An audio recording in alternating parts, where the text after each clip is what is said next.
Hey, and hello, everybody. Welcome once again to an episode of the Raise2Launch podcast. I'm here with uh, one of my Raise2Launch crew members, Tomas Holcher. I don't have Alberto, don't have any guests today. It's just you and me. And you and I are here talking about something that's near and dear to our hearts. We've had some recent successes in it, which is always good to see. Sales and how you hire and scale a sales team. And a lot of that is around, I think, people and building the right practice with your people. And there's a couple different things you have to keep in mind here. So if you're watching this not live, you'll see in the show notes we're talking about four different things, which is the personality and kind of what the role is, how this changes over time, different types of salespeople, and the difference between a founder-led sales team and a actual like scaled, professionally built sales team, and how you kind of optimize for both. But I think that brings into the beginning of this, which is really a big part of what Tomas's expertise is, which is personality role. How do you find the right fit? Yeah, this is such a good topic. Is the sales team because every founder wants to build a sales team, right?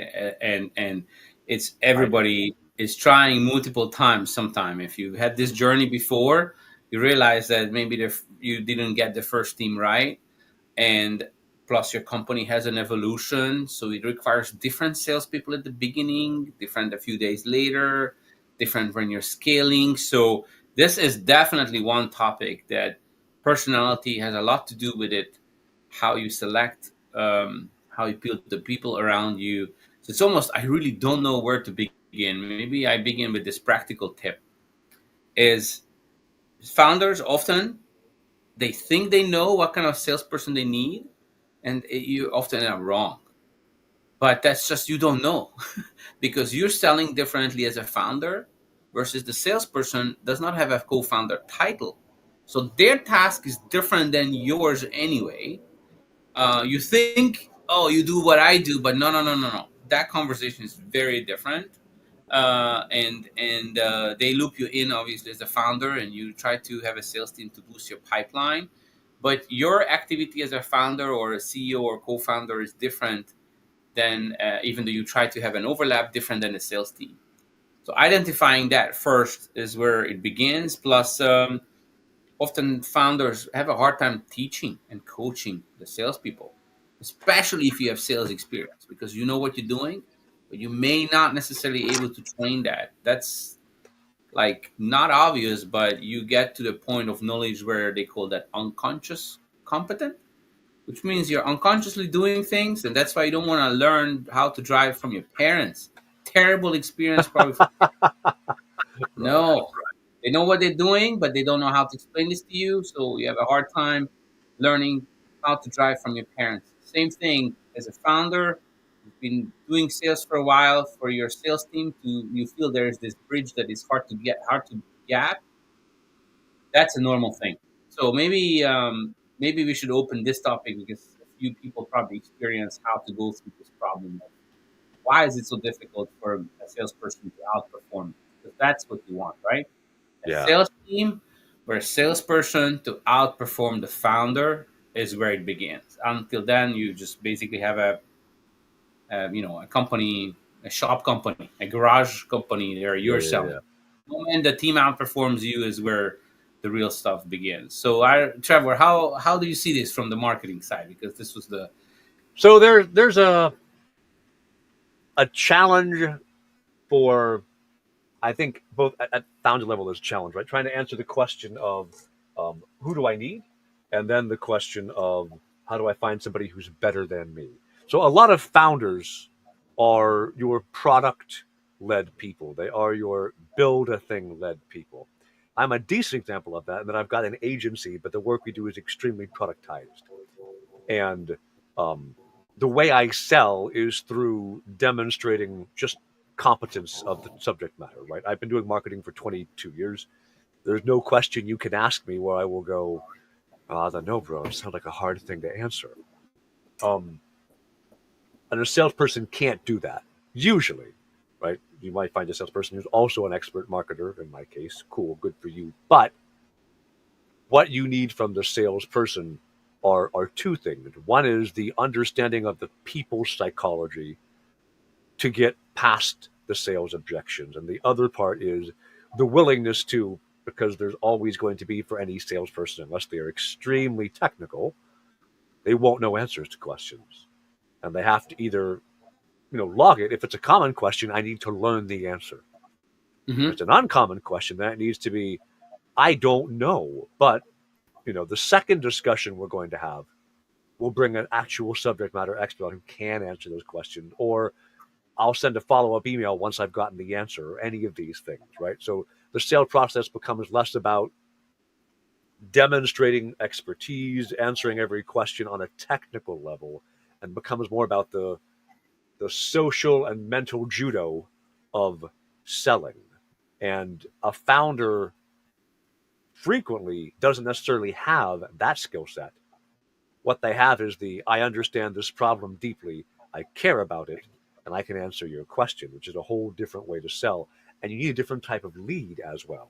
So, as a marketer, if I'm marketing for a product led company versus a sales led company, I actually want to bring different kinds of prospects in, because the kind of person who responds to the technical sales expert is not going to be the kind of person who responds to the competent social selling person.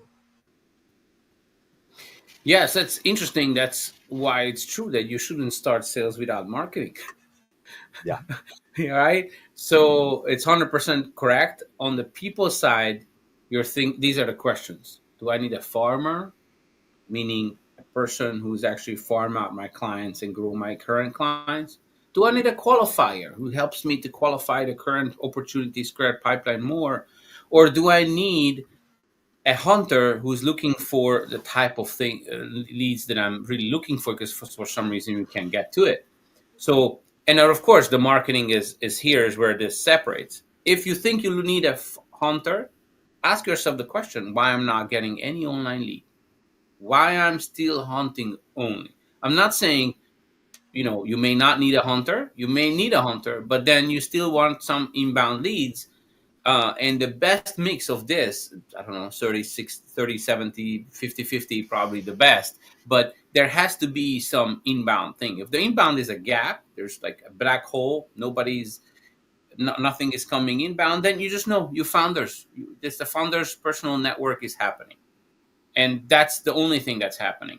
And in the moment you really have some inbound leads, and the quality of that is going to determine how you position the marketing side. But then you transition into a qualifier salesperson who's like, how can you capture that lead, ask better qualifying questions, and not necessarily spending your wheels out there hunting. And then the farmer is interesting, because this is where I was talking about the evolution, that you may not have enough data in your new company of where you really make money. Are you making money Yeah.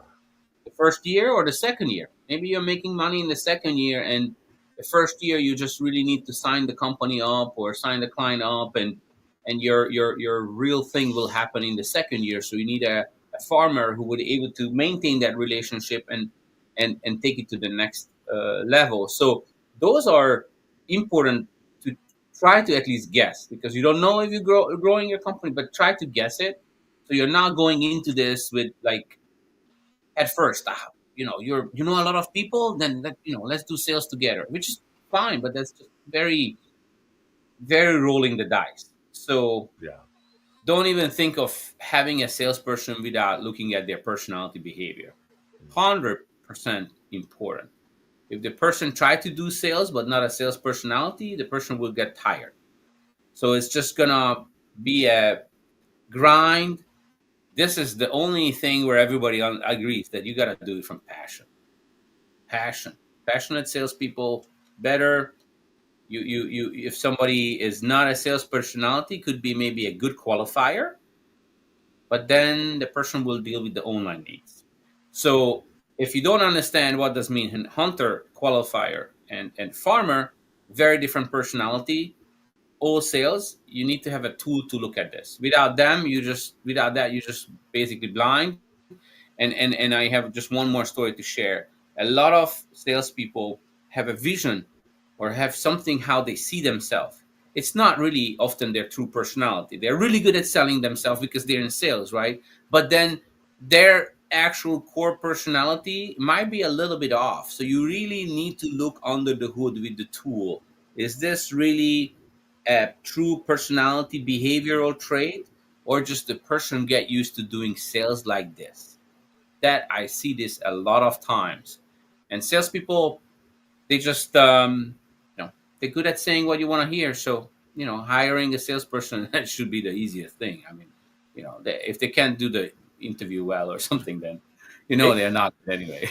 it can be real tricky simply because, as you mentioned, a salesperson is good at this, right? So you mentioned personality fit, and there's two tools I know of that are good at this. I've used Clifton Strengths before, and I've had good results understanding that. And you also have a tool that you've been using for a while. What's it called? Uh, Predictive index. predictive Predictive index. index. There you go. Yeah. Yeah. Hmm. And so that's also a very good way to, and predictive index in particular has a couple different stages to it. And you and I had a whole conversation maybe a month or so ago about like what do you really want to evaluate and look at from somebody, because predictive index includes cognitive testing as well as just kind of your personality index. And for some roles, cognitive testing may actually not be a good idea because it makes people think, particularly in the recruiting stage, it makes people think that you are judging them based off of an intelligence number generated by an application, when indeed Exactly. that may not Exactly. be what you're Sometimes. trying to do. Mhm. Yeah, sorry to interrupt them. Apologize. You see, my bad personality trait on really want to contribute too much, and I ended up making a damage of interrupting someone. So, sorry. No I'm saying worries. it's super correct. Too much of this personality test will maybe scare the person away. So here with the salesperson, the minimum is the best, because you don't want to interrupt the selection process with too many tools. But it's true that you don't really meet with a salesperson who is self-reflecting every month. Oh, is this the right activity that I should be doing? Where am I most successful, and so on? Or they're running their own practice, right? So of course this goes back: junior salesperson, mid-level, senior. Senior might cost more. Junior doesn't know what to do yet. Do I want to train and mentor? So much time invested. I mean, this is why this is important, because if the junior personality is fitting, it's okay. The person will actually gonna do the right things to pull through. It's just also with salespeople, this is hard because how you budget as a founder? What, 6 months runway, 3 months runway? If you don't have salary, then you put the quota and the pressure and so on. And so these are like not easy things. If somebody has the right personality but don't like the pressure, you're gonna scare away a person who might have been the best fit for your company. So you have to do a little bit more strategic thinking here. You can do this trial and error like most, but the trial and error will take a lot of management time, a lot of your founder time, a Well, lot of your CEO time, and then just end up going through salespeople one after each other. And that's when you start asking the question of like, what am I doing wrong? How come the third salesperson has no result? It's like this is not happening. And so that's, you need to recognize when you're idling your car with no gear in it. yeah. That's what you're happening. That you don't have the strategy. Well, it does bring an Yeah. interesting question, and I think one thing that's important to consider. So, the sales acceleration formula or the predictive sales formula, either of those, are two books that came out in I think the early aughts that were both extremely influential in how modern sales teams are built. We've also reached a point now where we're at such saturation with them that everybody in Mhm. SMB, like every small business owner, expects if they're being sold into, we're going to talk to a qualifier, right, who's usually SDR out there getting business. And then they're going to go from that, escalate to an actual closer. And then after the closer talks, they may be transitioned over to your, success/implementation manager. You just know this is how it's going to be. And at every point, as you're going from 1 to 2 and 2 to 3, calm gaps appear. And people just Yeah. get so sick of bad handoff and mismatched alignment, all these things. And you end up, people will actively not want to sell with you if they see you've got this very regimented built system. And when you're new, I don't think a new startup should try for that because that's too many pieces to just drop into place. What you want to do is, if you're a new business, founder-led sales is how you are growing by definition, because Hmm. you don't have a salesperson yet. And then as you're looking to grow, your discovery will either be, I take a lot of calls to people who aren't a good fit. I need a qualifier to come. I need to see if I also can I ramp up the number of calls I'm taking. Is it just I'm too busy to take a lot of crappy calls? If so, that's a qualifier. You're going to come screen all the calls and just pass you the good leads. And yeah, odds are half to maybe 90% of your sales calls you probably shouldn't be talking to. If you got a qualifier who's sitting in the middle, only passes you good leads, and you meter properly for them, then cool. That's the hire you need most. Variously, if the issue is you talk to good people, they seem really interested, but you can't freaking close them because that's not who you are as a founder, then get somebody on who's an excellent closer, and then you're the screener for your closer. That's fine too, Yeah. right? You have to find the bandwidth gap where you can't make progress happen and then fix that and not worry about I have to build a 3-person or a 6-person sales team. Like, address the most pressing need and solve that with the eventual expectation, right? Founder led sales. I'm hiring somebody to help either at the beginning of the journey or the end of the journey. And eventually I'm going to hire somebody to fix the other part so I can step away entirely. But it is very rare you can just, I see this happen very frequently. You hire a VP of sales and you go, great, it's off my plate. I don't want to solve this anyway, right? This person's smart. They'll do it for me. No, they won't, because founder led sales is a whole different beast. Yeah, it's true. And I like talking with you because you totally get this. That I forgot to say that the salesperson has to complete your founder Yeah. activities. So that you need to know what you like to do, what kind of hat you would like to hand over. So you can, again, the strategic approach is important here. Three factors: who am I as a founder? Then looking at what would be the best first salesperson to make a full 360 with me when it comes to activities.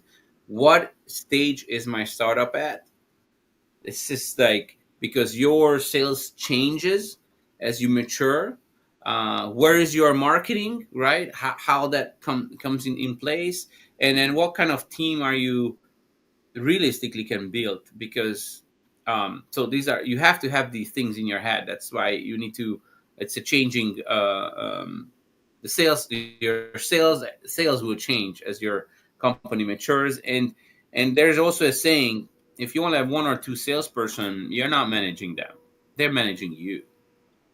Yeah. It's funny, but that's what it is. The team begins once you have three or four or five, and then you end up literally let the team evolve, and you're really managing them, and it's the other way around, and they can start helping each other, and you segment of one salesperson go after this vertical, another salesperson goes after that vertical. That's where the real actually sales begin. Until then, you just kind of gathering the pieces. And I also have heard it from an engineer friend of mine who had a product, never worked with salespeople, and then after a few quarters, he grudgingly had to admit, "Oh my God, sales is a profession too. And it's I hard. never actually thought that. Do you guys actually have methodologies and Yeah. stuff? I mean, I just thought that it's sales, right? I make a good product, it's gonna sell itself." I was like, okay, well, That's yes, funny. it is a That's cute. profession too. There's a reason it's cute, right? I thought that's very cute. I'm like, yes, it's a profession too, and that's why I often tell engineers who are having a no business co-founder, they just have a product. We're like, wow, you don't know what you don't know. There's a lot of areas there that is important to build. So yeah, it's a profession too, and it's a lot to do with people. It is. I think there's a something worth pulling out there and paying attention to is, um, when you hire a salesperson, like hiring a full time salesperson is actually a huge commitment on the founder's part, because you're saying, I have enough leads in that you will have 40 hours a week worth of work following up and everything. And I would note almost certainly, as the founder, you aren't putting 40 hours of work a week into sales. And so you're Mhm. saying, hey, somehow magically there's going to be enough demand for a salesperson as a full time hire as soon as on day one of the month, when on day 30 of the previous month, I did 10 hours a month of sales activities. And like, Not it's really. really easy for you to just go, I'm too busy. I'm going to hire a salesperson. And then you will neglect them. You won't train them. You won't get them a proper funnel in. And then you'll wonder why you're not hitting your goals. A way better Exactly. way to do this, if you can find it, is to bring somebody on fractional with the goal to grow them full time, because then they're not over you're not overcommitting to give them leads. They're not a giant boat anchor of a full-time salary on your payroll. You can just say, look, I'll pay you whatever, 2 grand a month, 4 grand a month to keep things honest, so I'm not wasting your time. Yeah, And then all the rest of your pay comes from commission, right? You close me a 20K deal, you get 5K, easy. There you go, right? Like, this kind of thing motivates them, but also basically says, hey, I'm only paying you a little bit until this scales up. And that can work way better, right? Know the hole you want to fill, hire somebody fractionally to fill it. And then as they start to demand more resources, more leads, more volume, you can ramp it up slowly. This is a much more sane way to do it than to hire someone full time and go, ah, crap, how do I fill this beast's mouth? definitely. I don't suggest hiring full time. Definitely fractional. Maybe a tip there. I really like, Trevor, what you said, that if you have a little bit of extra budget, instead of making the person a larger fractional, keep it small and bring two, a senior and a junior. Pair them up.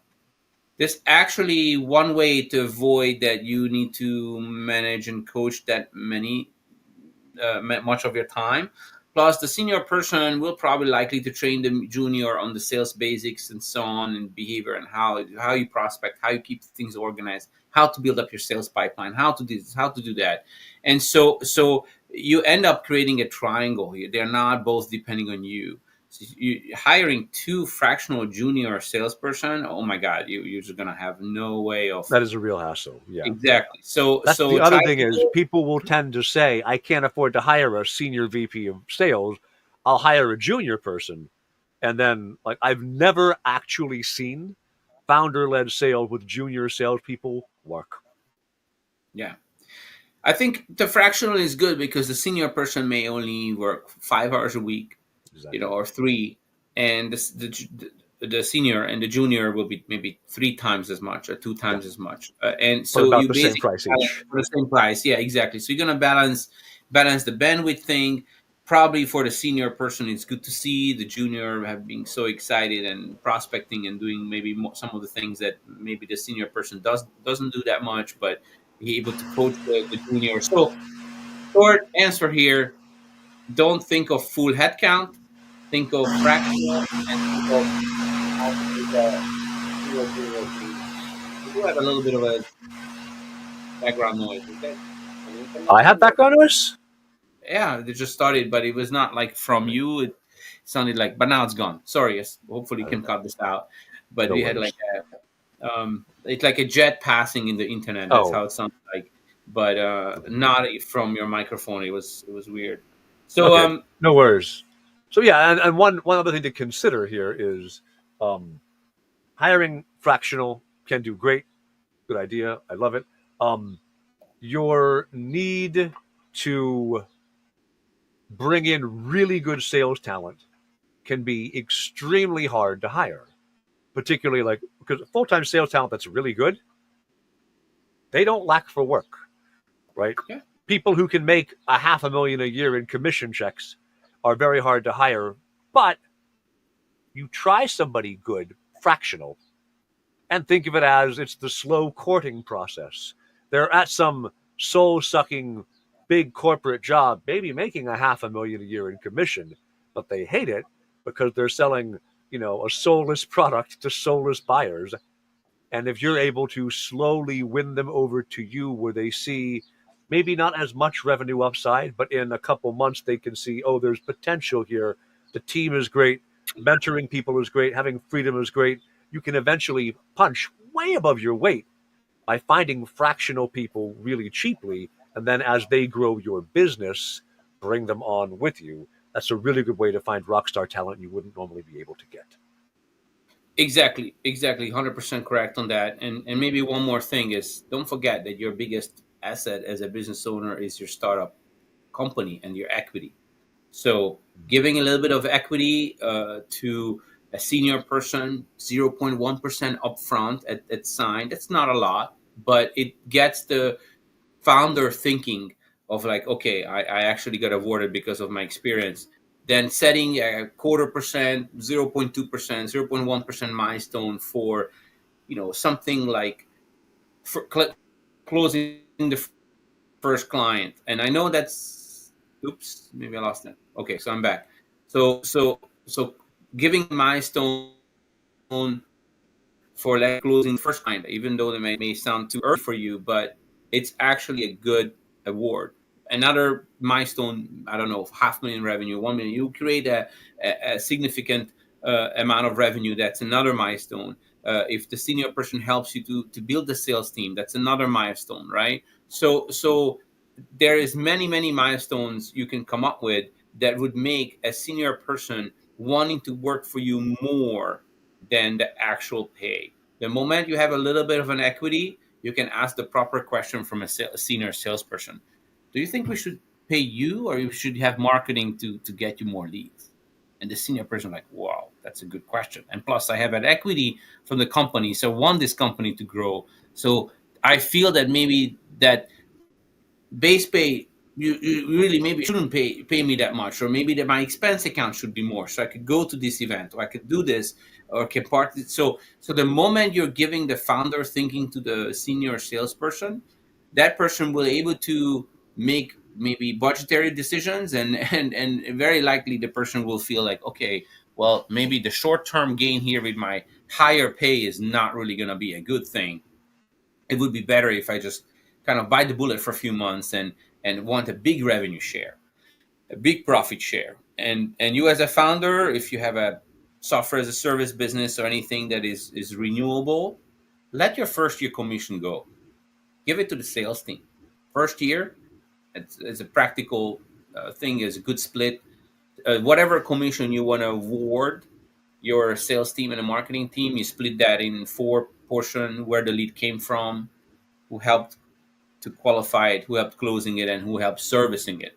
So that servicing side still stays with your org. It probably goes to marketing. Where the lead came from, obviously, that may be direct lead hunting or marketing. So that's why you're already fusing the the commission outpay between sales and marketing is a good way to do this. And again, a senior person should be able to help you with this, because it's also his compensation, and if and giving a little bit of equity plus the milestone to build a team. It's probably, you will be surprised that a VP level of person is willing to give you a fraction of their time if they believe in your product. Well, but that's a, you're doing a startup because you believe in your product, and so that should be smooth, and that's your biggest additional asset that no big corporation can do, because that's why the slavery effect ended up happening a lot of time for large corporations. Gotcha. Awesome. Well, I appreciate the insight and your time today, Tomas. I think we've had hopefully some useful insights for people on exactly how to tackle mm, looking for and finding sales talent for their business. Market seems to be doing pretty well. I know in Canada they're talking about how unemployment is really high. I just had my first was zero, I guess one call closed client. They met me today and went, "Yep, let's buy," and I was like, "Awesome!" Haven't had that happen in I think 18 months. It's nice to have another another win like that coming in, showing that folks are ready to make decisions quickly when the incentives are right. So if you're growing and scaling and thinking about how you get salespeople involved, hopefully you found this useful. We'll be back in 2 weeks, maybe with Alberto, maybe not. We'll find out when we get there. Thanks, Tomas. Have a good one. Thank you, Trevor. Always good to be here. Have a good week, everyone.